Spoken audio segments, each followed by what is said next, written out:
प्रणाम, नमस्कार, खुशामदीद दोस्तों। आप सभी का बहुत बहुत स्वागत है कैंसर केयर में और मैं हूं आपकी होस्ट आस्था राठौर। दोस्तों, कैंसर एक ऐसी बीमारी है जिससे पीड़ित व्यक्ति को मौत हर समय, हर दिन, हर पल अपने नज़दीक आती दिखाई देती है। यूँ तो इस बीमारी का डर सभी को लगा रहता है, लेकिन महिलाओं में ये चिंता आम तौर पर देखी जाती है।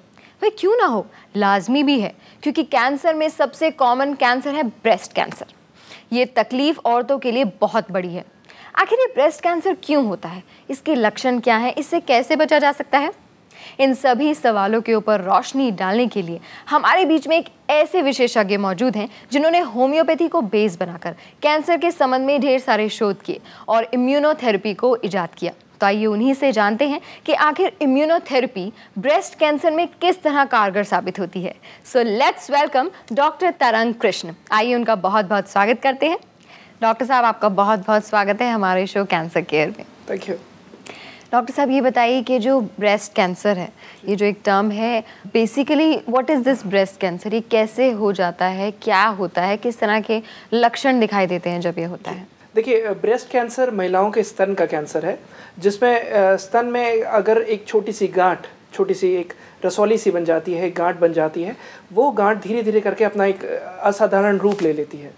हमारा जो ब्रेस्ट का एक स्ट्रक्चर देखा जाए तो ब्रेस्ट के स्ट्रक्चर में जो नॉर्मल सेल्स होते हैं, वो नॉर्मल सेल्स इस तरीके से होते हैं कि उनका वो छाती में दूध बनाते हैं, जो आगे चल के इसे हम मैमरी ग्लैंड्स भी कहते हैं, और जिसमें साथ में सराउंडिंग एक छोटी छोटी गांठें होती हैं, लिम्फ नोड्स, जिसके थ्रू वो सारा पानी का ड्रेनेज होता है, लिम्फ का ड्रेनेज होता है। जब वहाँ पर किसी भी चीज़ की एक अनकंट्रोल्ड ग्रोथ, एक असाधारण रूप से ग्रोथ होनी शुरू हो जाती है, जो नॉर्मल सेल बहुत तेज़ी से मल्टीप्लाई करना शुरू कर देते हैं। या तो जेनेटिक चेंजेस की वजह से, जेनेटिक चेंजेस अगर मैं कहूँ तो किसी के परिवार में किसी का कोई कैंसर रहा, कोई कैंसर रोगी रहा, तो उन परिवार में महिलाओं को स्तन के कैंसर के चांसेस बहुत ज़्यादा बढ़ जाते हैं। या फिर कोई महिला जो स्मोकिंग करती है, ड्रिंकिंग करती है, तो स्मोकिंग से भी डायरेक्ट रिलेशन है कैंसर का। साथ ही साथ इनडायरेक्ट या इरेगुलर हार्मोनल इम्बैलेंसेस, मतलब हर महिला के हार्मोन होते हैं शरीर में, जिसको हम ईस्ट्रोजन या प्रोजेस्टेरॉन कहते हैं, उन हार्मोन के इम्बैलेंसेस की वजह से भी स्तन का कैंसर डेवलप हो जाता है। मतलब ये हार्मोन्स, थोड़ा अगर आप इसे विस्तृत भाषा में बताएं, हार्मोन्स किस चीज़ के हार्मोन्स, कैसे हार्मोन्स जो है ख़राब हो जाते हैं? देखिए, महिलाओं में हर चीज़ को रेगुलेट करने के लिए नेचर ने एक ऐसा सेट कर रखा है कि एक अलग हार्मोन्स होते हैं। प्रोलैक्टिन हार्मोन जैसे होता है तो वो दूध बढ़ाता है, ठीक है। ईस्ट्रोजन, प्रोजेस्टेरॉन, जैसे महिला जब एक लड़की होती है 13 साल की, तो 12-13 साल में उसके पीरियड्स आने शुरू हो जाते हैं, मिनार्क जिसे हम कहते हैं। या फिर 45 साल से 50 साल की एज में मेनोपॉज आना शुरू हो जाता है, वो जिसको हम मेनोपॉज कहते हैं। तो ये एक हार्मोन से रेगुलेटेड होता है। इस हार्मोन के चेंजेस की वजह से महिलाओं में कुछ शारीरिक चेंजेस आने शुरू हो जाते हैं, शारीरिक उसमें चेंजेस आते हैं, जिसके में ब्रेस्ट डेवलपमेंट होता है, अलग अलग तरीके से उसके जो स्ट्रक्चर है वो डेवलप होता है। जब इस हार्मोन को चेंजेस इरेगुलर हो जाता है, साथ ही साथ ERPR, ईस्ट्रोजन रिसेप्टर्स या फिर प्रोजेस्टेरॉन रिसेप्टर्स, जो उसकी कैरियर होते हैं, जैसे एक चीज़ को ले जाने के लिए कैरियर की ज़रूरत पड़ती है, तो वो कैरियर अगर इरेगुलर हो जाते हैं तब कैंसर के चांसेस बढ़ जाते हैं। डॉक्टर साहब, ऐसे कितने लोग हैं जो कहते हैं हमारा खान पान अच्छा है, हमारा रहन सहन अच्छा है, सब कुछ तो अच्छा है, फिर इतनी खतरनाक कैंसर जैसी बीमारी कहाँ से हो गई? आस्था जी, इनफैक्ट कैंसर से तो कोई भी महिला या पुरुष बचा हुआ नहीं है। जो सब्जियां हम लोग खाते हैं, वो सब्जियों में इंसेक्टिसाइड्स छिड़के हुए हैं। जैसे आप बता रहे हैं कि खान पान अच्छा है, वो सब अच्छा है, फिर भी उसके बाद कैंसर हुआ। तो जो सब्जियां हम लोग खा रहे हैं उस पर इंसेक्टिसाइड्स छिड़के हुए हैं, मेलाथियोन जैसे इंसेक्टिसाइड्स, जिसमें कार्सिनोजेंस हैं, कैंसर कैरिंग एजेंट्स हैं। वो कैंसर जिस इंसेक्टिसाइड्स में, उस कार्सिनोजेन से जब कैंसर हो सकता है, जो दूध हम लोग पी रहे हैं, ये दूध प्योर नहीं है, कॉस्टिक सोडा या साबुन मिलाया हुआ है, तो ये जब शरीर में अंदर जा रहा है तो कहीं ना कहीं ये एक आदमी का इम्यून सिस्टम, जो शरीर की सक्षम शक्ति है, ख़त्म कर रहा है, डिटोरिएट कर रहा है। और इसमें कैंसर कैरिंग एजेंट्स होते हैं जो हमारे अंदर के ऑन्कोजीन्स को डेवलप किया, उसको एक्टिव कर दिया और बीमारी कहीं ना कहीं डेवलप हो। तो जितने लोग जितने वीक होते हैं, जिनका इम्यूनिटी पावर जितना कम होता है, उनको ये सारी चीज़ें जल्दी इफेक्ट करती हैं and they develop into cancer. Doctor साहब, ये तो रही ब्रेस्ट कैंसर की बात। हमने इम्यूनोथेरेपी के बारे में भी बात की थी। आपने बताया था कि इजाद की गई है थेरेपी जो कैंसर से लड़ने में मदद करती है, लेकिन बहुत से हमारे नए दर्शक हमारे साथ जुड़े होंगे जो इसके बारे में ज़्यादा नहीं जानते, तो मैं चाहूँगी कि आप उन्हें थोड़ा सा बताएं कि इम्यूनोथेरेपी है क्या। जी, आस्था जी, इम्यूनोथेरेपी एक ऐसी थेरेपी है, एक ऐसा सिस्टम ऑफ मेडिसिन है जिसका बेस होम्योपैथिक मेडिसिन है। हम होम्योपैथिक मदर टिंचर्स यूज़ करते हैं। एक सेल की, एक अंदर के शरीर की इम्यून सिस्टम जो सक्षम शक्ति है उसको हम बढ़ाते हैं। तो वैसे ही सीए ब्रेस्ट जो महिलाओं में होता है, सीए ब्रेस्ट में इम्यूनोथेरेपी, जब ब्रेस्ट कैंसर हुआ तो ब्रेस्ट कैंसर में ये देखा गया है कि कैंसर कहीं का भी हो मेटास्टेसिस करता है, ठीक है, फैलता है, जगह जगह फैलता है। सीए ब्रेस्ट हुआ, लंग्स में और लिवर में मेटास्टेसिस कर गया।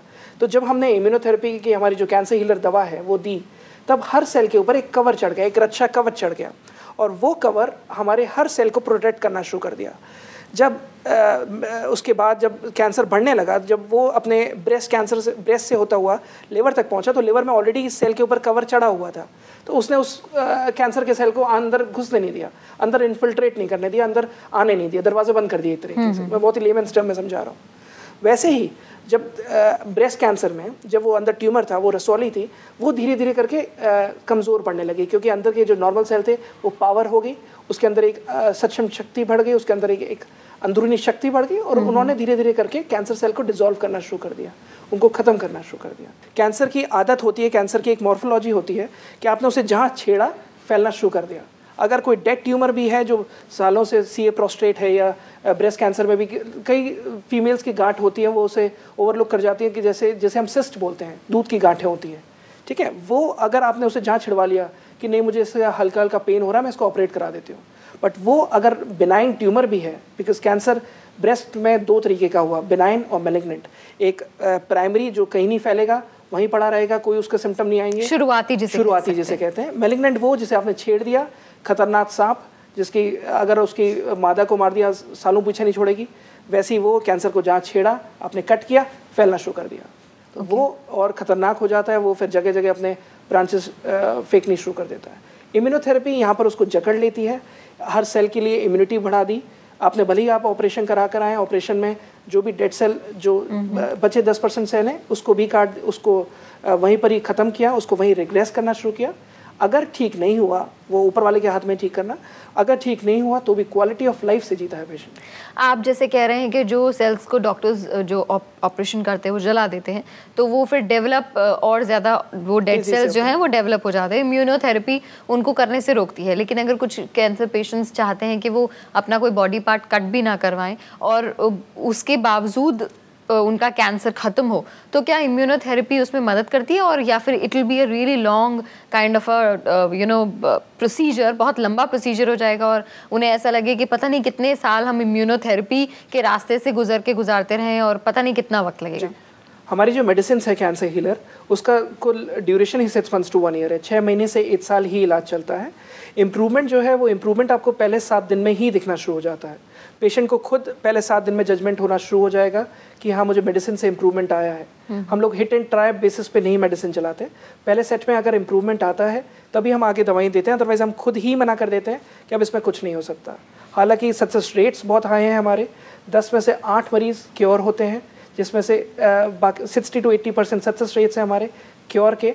साथ ही साथ बाकी 2 से 4 हैं वो 20 to 40% हमारे क्वालिटी ऑफ लाइफ से जीते हैं। जितना जीना है, भले ही टर्मिनल स्टेजेस में है तो भी क्वालिटी ऑफ लाइफ से जिए। और ड्यूरेशन में जहाँ एक बार इम्प्रूवमेंट दिखना शुरू हुआ, जिस हॉस्पिटल में कहा गया कि आप वहीं पर ही कैंसर डायग्नोज हुआ है, हम वहीं पर ही उसमें ऑपरेशन कराने के, जहाँ पर भी उन्होंने ऑपरेशन कराया है वहीं पर ही भेजते हैं और कह देते हैं कि आप वहीं जाके जांच कराएं। तो जो औरतें ब्रेस्ट नहीं निकलवाना चाहती उनको भी इतना ही ड्यूरेशन लगेगा? नहीं, वो उनमें देखिए ड्यूरेशन वेरी करता है पेशेंट के रिस्पॉन्स पे, किसका इम्यूनिटी कितने पार लेवल पे है, ठीक है। इफ़ 0 to 10 तक स्केल है, किसी का इम्यूनिटी एट 1 है, किसी का 2 है, 10 be the maximum, be the normal, तो वो वेरी करता है कि पेशेंट कितने अच्छे से मेडिसिन को रिस्पॉन्ड कर रहा है। अगर कई महिलाएं हमारे पास रिसर्च ये देखी गई है, कई महिलाएं हमारे पास आती हैं, वो कहती हैं कि डॉक्टर साहब मुझे ब्रेस्ट नहीं निकलवाना, बिकॉज बट नेचुरली एक कॉस्मेटिक रीज़न भी है, और वैसे भी एक ऊपर वाले ने जो नेचर से बना के दिया है उसको क्यों काटा जाए, तो वो नहीं ऑपरेशन कराना चाहती हैं और वो सालों से जिंदा हैं। जो गांठ थी वो डिसॉल्व भी हो गई, डॉक्टर्स हैरान है वो गांठ गई का, और ऑपरेशन बच जाता है, ऑपरेशन टल जाता है। ऑपरेशन हमेशा तभी कराना चाहिए जब कुछ ऑप्शन ना बचे। लेमन्स टर्म में कहते हैं, एक कहावत है, जब सातों फूट जाएं, जब कोई ऑप्शन ना बचे, कोई आपको कोई एंड नहीं दिख रहा कि नहीं अब ऑपरेशन नहीं कराया तो पेशेंट सर्वाइव नहीं करेगा। मतलब नेचुरल सिस्टम से छेड़छाड़ नहीं ही करना चाहिए जब तक कोई और ऑप्शन जिंदा हो। तो डॉक्टर साहब, जो फीमेल है जो लाइक प्रेग्नेंट है, जैसे आपने कहा कि हेरिडिटरी भी ये होता है, तो ये उम्मीद की जा सकती है कि माँ से बच्चे में ट्रांसफर हो सकते हैं कैंसर। तो जो प्रेग्नेंट है, क्या वो pregnancy is a kind of a sensitive stage for a women, तो उस दौरान भी क्या इम्यूनोथेरेपी यूज की जा सकती है? Immunotherapy works from day 1 till day and. जब बच्चा पैदा हुआ तब भी उसकी इम्यूनिटी काम करती है, जब कोई बूढ़ा आदमी अपनी जीवन खोता है तब भी वहाँ इम्यूनिटी काम करती है। धीरे धीरे करके इम्यूनिटी डेवलप हुई और धीरे धीरे करके क्षीण होनी शुरू हो जाती है। It is like a graph. धीरे धीरे इम्यूनिटी बढ़ी और फिर उसके बाद कम होनी शुरू हो गई। जो प्रेग्नेंट लेडीज़ हैं उनमें भी ये दवाई दी जा सकती है। कैंसर हीलर दवा प्रिवेंटिव भी है एज वेल एज क्योरेटिव भी है। प्रतिरोधक क्षमता बढ़ाती है, एज अ प्रतिषेधक दवा भी की तौर पर भी लिया जा सकता है। और ये एक शेल बना दिया। और कई फीमेल्स हमारे पास आती हैं जिनकी फैमिली हिस्ट्री चली आ रही है, लेडी के मदर को था, मौसी को था, नानी को था कैंसर, और उसे डर है कि उसके वूम में जो बच्चा है उसको ना हो। तो ऐसे में वो इतनी सेफ मेडिसिन है हमारी, विदाउट एनी साइड इफेक्ट्स उनको दी जाती है, और भगवान की दया से बच्चा भी बचता है। डॉक्टर साहब, बहुत ही I think extraordinarily miraculous conversation हमने किया। काफ़ी इन्फॉर्मेशन आपसे जानने को मिली मुझे भी, और मैं उम्मीद करती हूँ हमारे दर्शकों की भी एक क्यूरोसिटी इस मुद्दे को लेकर काफ़ी हद तक शांत हुई होगी। मैं आपका बहुत बहुत शुक्रिया अदा करना चाहूँगी वक्त की नज़ाकत को समझते हुए। I would love to thank you so much for your precious time and the valuable information you share with us. Thank you so much. तो दोस्तों, आज के एपिसोड में आपने जाना कि किस तरह आखिर ये ब्रेस्ट कैंसर होता क्या है, कैसे ये पैदा होता है, क्या इसके लक्षण होते हैं, इसका उपचार किस तरह से संभव हो सकता है, क्या क्या ध्यान रखने वाली बातें हैं। जैसे कि डॉक्टर साहब ने कहा, prevention is always better than cure. तो you can use your self strength, your inner strength. आप अपनी सेल्फ एनालिटिकल पावर को यूज कर सकते हैं। और अगर आपको लगता है कि इम्यूनोथेरेपी का आपके जीवन में होना बहुत ज़रूरी है, आपके जीवन में एक अहम हिस्सा निभा सकती है, कोई भी शंका है, कोई भी सवाल है आपके दिमाग में, तो आप हमें इस पते पर लिख सकते हैं। Doctor Krishna's cancer care centre, E23 sector 27, Noida, UP. Phone number 0120-422-5505।